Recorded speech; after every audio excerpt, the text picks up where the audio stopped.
What's the meaning of comic?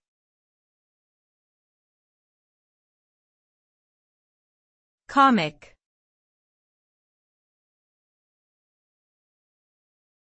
Comic.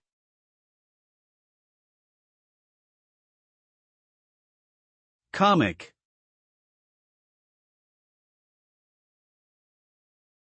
Comic.